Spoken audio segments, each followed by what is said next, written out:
bottles just for law, the symbol of the door. No milk today, it seems a common sight, but people passing by don't know the reason why.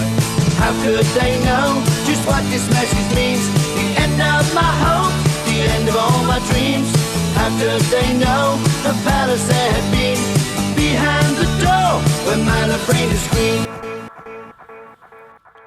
So I met up with Bryan again before he left for California, and he was nice enough to give me a tour of his yurt that he handmade, and kind of give us the ins and the outs of things that you should do if you do decide to live in a yurt in the Pacific Northwest with the moisture content and such. He's kind of been experimenting with a rocket stove in the floor and a different type of canvas and insulation. Yeah, as far as the bus goes, it's been warming up, so we're gonna see some progress soon. The cold kind of and the rain make projects difficult with being in the weather, and we've been working on fences and stuff, other projects outside, kind of like this greenhouse that was made out of a trampoline, 2 trampolines. Maybe we'll make a video on that later. So I definitely want to show you guys this yurt video. I believe Bryan's lived in a yurt for many years. I think this is a newer one that he's just built. Yeah, lots of knowledge there, so check out the video.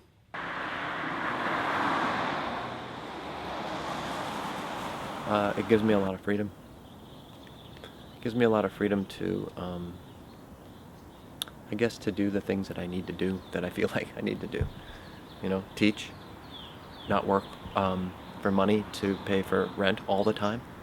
I can minimize. When you bring your own house to a place, you tend to not pay as much rent. That's just part of the benefit. But then I also get to put it up in some really beautiful places. I don't know. I can't complain. There's a really great feel. I wake up to the birds every morning.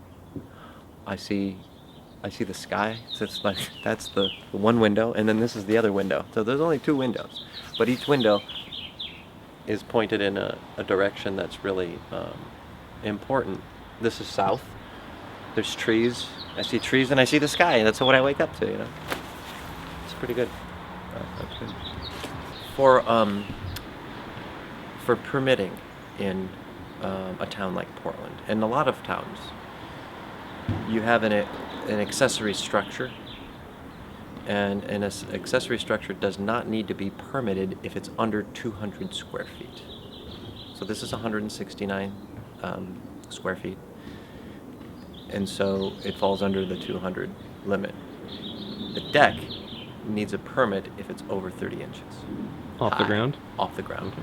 So this deck is not 30 inches up. It's right here. So that's, whatever. Not even a foot. So the combination of any deck does not need to be permitted if it's not attached to the house and if it's under 30 inches high. And then as well as the square footage of the structure can't be more than 200 square feet. Put it up in 4 hours. Tear down's a little bit easier, actually. Probably quicker. It'll fit in. I put it in my truck. I got a big truck, though. People are struggling, and there's really an easier way, I think. There really is. We don't need to have we don't really need to have all that we think we have to have. I mean, I've been really comfortable in this. Sure, it may get a little, let's say a little chilly, but you put a fire on, and you're good. It really connects me to the elements, the fire. It connects me to the earth. It kind of it's good to wake up and have a little bit of a chill coming through, It's really not that big of a deal. So I think the most important thing about the building a yurt is the canvas. Because you can have everything else, but if the canvas leaks, you don't really have a home, So what I use is marine grade polyester. It's a tight weave made for marine applications for, you know, like coverings of speedboats and how they have that where the person's steering the wheel, you know, they have those awnings and stuff like that.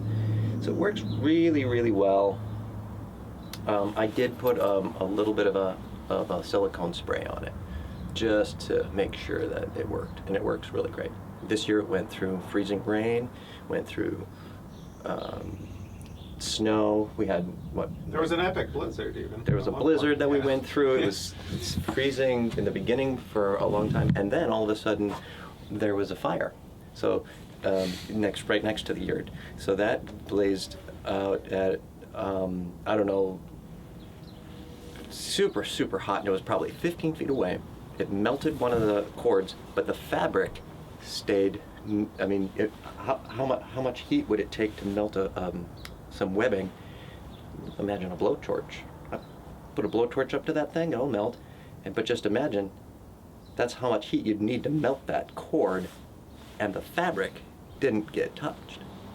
So it's actually been through severe heat, severe rain, freezing temperatures, and it's held up the whole time. Really great. So the other thing so then that's just the cover, but the comfort living is this stuff.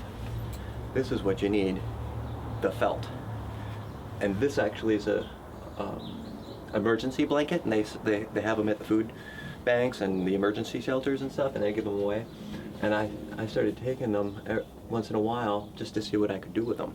And this is a nice another layer to make it really warm in here. And I think it could use more insulation on the roof if you're going to err on the side, make it thicker on the roof. But this is felt here. This is a synthetic felt, and then this is actually real wool. This is real wool. Not. I wish I would have made this, but I did not. That would take forever. But this was just under the carpet padding for fancy houses.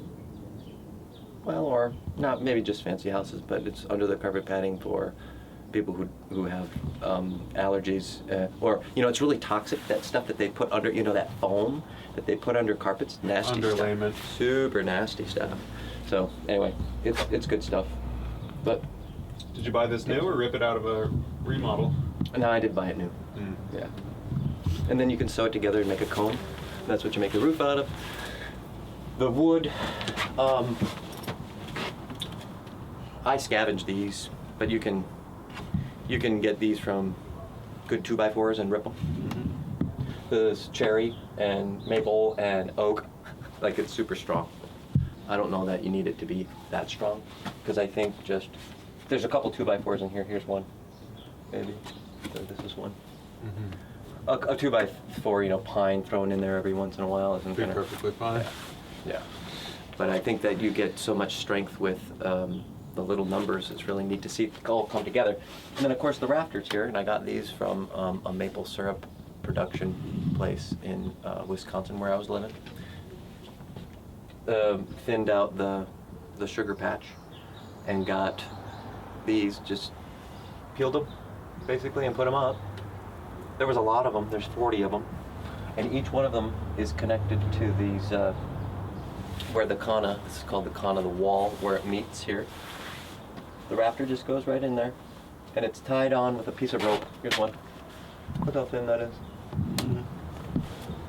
So this is more similar to a Mongolian style. Now it's not perfect because of some of the things in the wall, but the American yurts are made with cable, steel airline cable that goes through, and that's how you attach these. And you can attach the rafter then right in the center here. I don't like the way that looks. Then you have to deal with an airline cable. One of the things you don't want to do, and I've been into them before, they're plastic. They're all made out of the material that's on the bottom that I've got. Let's see. You can't see it. You can see it over by the door here. This blue stuff is like plastic. It's what it is. It's PVC. Here it is here again. Now it's good for waterproofing stuff, but you can't. It doesn't breathe. Now this stuff breathes. This stuff breathes. Their bubble wrap doesn't breathe. So most people, and I've not met one, that said they lived in a yurt year-round and liked it. No, everybody's miserable. Too hot, too cold. Too cloud, too cold, and too wet, and then too damp. Yeah. And condensation. Totally. And it's like, would anybody in their right mind actually want to live in a yurt? The answer is no. And that's why I said, I'm going to prove that wrong. So I came to the wettest, most, most inhospitable weather, I think, in some ways, to do this, because it's the wetness that people hate. So I thought, we're going to see what happens. And I think in combination with a rocket stove and in combination with the wool, you got yourself a pretty good tent. Yeah, because we're coming off of like 2 weeks solid rain. Yeah. It's dry in here. Mm-hmm. It's completely dry. It breathes really well. So you got to keep it heated. You got to keep it living in it, and you keep living in it, and you can't cover it with plastic PVC. Mm-hmm. That's just not the thing. It's not okay. Mm-hmm. You get a lot of mold that way. Yep, I've heard mold. nothing but mold problems. People say mold, mold, mold, mold, mold. That's why I'm like, all right, I'm going to Oregon. That's it. I'm going to Portland. I want to be there anyway because it's a great place. And then I also said, well, I can just put this in the middle of a city. We're just gonna try and do that for a little while. So it worked out good.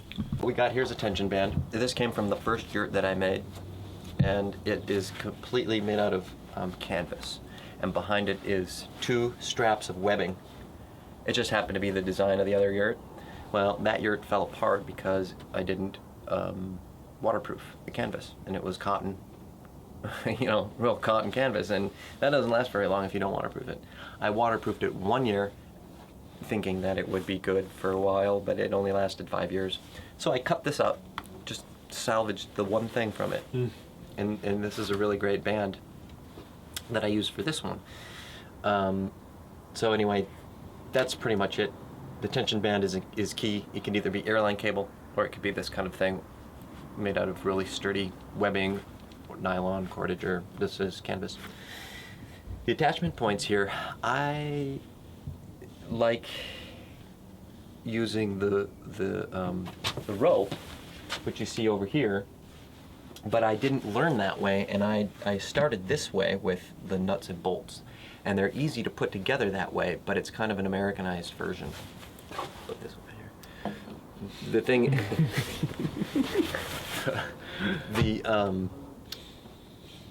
well, it's an Americanized version. So really, the first yurt was an American version, and so I used all bolts. And you can even see the angles of these things. This is more of a diamond shape. That's what the American version does, and it gets you more height that way. But it doesn't make it doesn't make these nice square kind of a geometric pattern. You get the diamonds this way. And the other American version of this is the nuts and bolts. So I'm trying to get as close as making it a Mongolian version by putting rope in, and you would use, back in the day, they would use the sinew, from the buffalo or from the whatever they're killing in that region, the deer, some animal hide, and you would just tie that on, and that's what you would use. So I've been really impressed with how strong this works, and this is just nylon cordage. I don't care for the bolts. They seem to be stronger, but they come off all the time. You'll notice there's a missing piece right there. They just fall off every once in a while. So the rope doesn't do that. The paint, what happens is that in the summer you can roll up the canvas here. See, look at this. And in the summer, you can put a mosquito net there. And it's kind of nice to just have this little protection. And also it looks nice from the outside. You see red instead of, you see a color is what it is.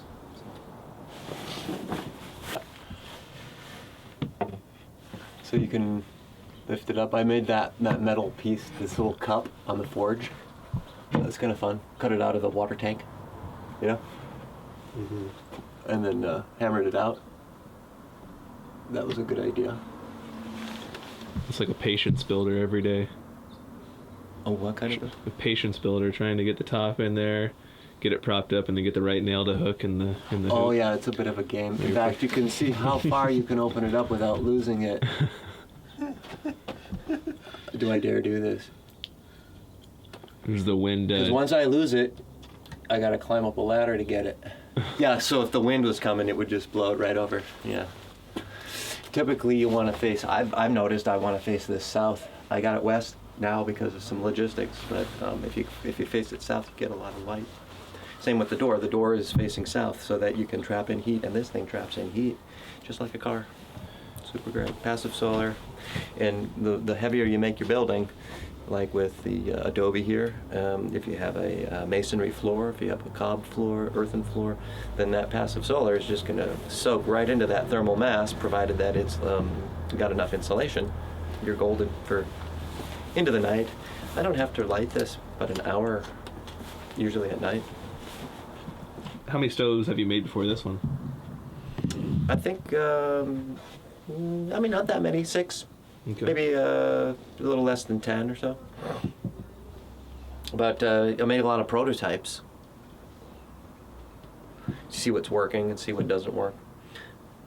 This was just really designed for the yurt so that I could heat the floor up. Because in most rocket stoves, you want to get the heat into something. That's the point. Well, it's one of the points. I guess you don't have to, but it really helps, I think. And I love the floor heat. I wouldn't change that. You know, what I would do to change, one thing I would change on this is I would put it through more feet of tubing. So basically it's a 6-inch stove. So this is the output is what determines how big you're gonna make your J tube. So it's a 6-inch stove. This little guy is actually designed, I didn't do it, but this should come off. And then you put your pot on here, or you put your tea kettle, or whatever it is, and the flames hit that, and then when you're done with that, you put your barrel back on. So what you have is a kind of a dual-purpose stove. It's pretty cool. The barrel gives you the radiant heat, you stay warm, and then when you need to heat something, You could cook on it too. you throw your pots on there. A little over top of a mesh grill or something. Over. Yeah, you could do all kinds of things. I had do you to do the shortcut. I didn't need for this time I put the yurt up. I just cobbed it in. Yeah, I just cobbed it in because I didn't need the kitchen part of it. I got that outside. It's in the house. Nice. You know. So. And then this is a pretty cool feature. It's a bypass. So what happens is that you take this out first. Now here's the beauty. So imagine this to be connected. Right now I'm disconnecting it, right, because I'm taking down the whole thing. But this would connect up and out in the center. Now you could turn this whole thing around and actually connect it out here and maybe gain yourself a little bit of space. But I like having the whole heat, every bit of it in the middle, you know, so, you know, whatever. But you start the fire, you know, the burden chambers here, the J tube, super great. It goes in here, swirls around, same thing as a rocket stove.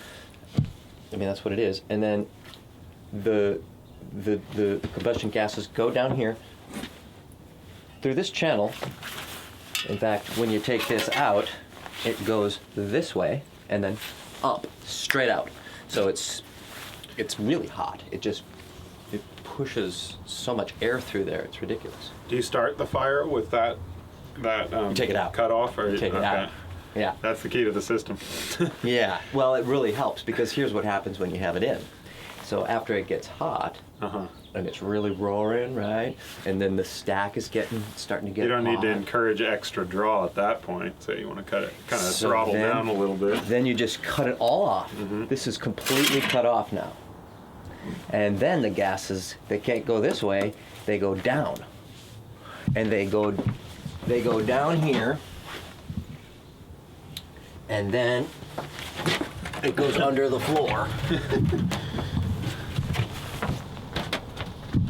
Oh, cool. And all I got in there right now is just a bunch of sand, and this is a piece of granite. But right under there is the channel. So if you dug down here, you'd find the steel pipe. This is the flue right here. So once you put this bypass back in, it forces the gases to go down. Where's that flue go from out of the building? Off So to it the goes side? here, then it goes here, goes under here, and goes right through here. And here's a clean out. You gotta have a clean out. You gotta have rocket stove's gotta have a clean out. Right. And it just goes back and then up into the nice hot, pre-warmed, stack that you already got. With the bypass, that stack's super warm. It can find it really easily, so it goes down, takes it a little while to find it, and then goes back up. Sweet. Yep, and then it keeps the floor super warm. This was an invention to put this piece of wood on it. Not sure, it didn't have any adverse effects, and the wood heated up. But the thing that you don't want is you don't want to have it catch on fire. But I always watched it, of course. Indeed, I was wondering about that. Yeah. It's all cozy and lovely until it isn't. Suddenly, Yeah, no, it's fine. The thing is that you got to have a gap. So you'll notice little gaps. Air gap between the sand and the bottom of the wood. You got it. Bingo. Because this will heat up pretty hot. Oh yeah. And the reason that it was so uncomfortable, I was going to fill this up with cob, which you could do. You could fill it up with any kind of masonry, cement, whatever you want, but it's pretty hot. I had lived in Wisconsin for a year and over the winter, and they had easily 6 cords we chopped. We grabbed, and I didn't cut it all, but it was chainsaw work. It was splitting, and, we had a splitter. Yeah. Chainsaw. I mean, it was a serious amount, truckloads. I mean, we're talking. Grown men spend whole weeks on that in cold right. parts of the world. Yeah, right. This is nothing new. Yeah. But I really learned that a huge house with 6 cords and that kind of wood is really kind of backbreaking work. This takes a lot less. It takes more effort to cut it up into small pieces, but that work is it's a little more doable. It's hatchet, right? Yeah. It's a small axe. Just plinking away. It did take a little bit of time because of the materials, but once I had the materials, it was like a couple days. When did you set all this up? September. Cool. Yeah. And I did this in the pouring rain. There was a kind of monsoon season rain. I don't know if you remember, in September it was just pouring. So thanks for watching that complete video. I know it might have been a little bit long, but I feel that cutting out content kind of takes away from the whole thing. Editing it down into just the interesting parts. People have a lot of questions, so I feel that the more information that's out there, the better. So be expecting some bus progress soon. I mean, we're living in the bus.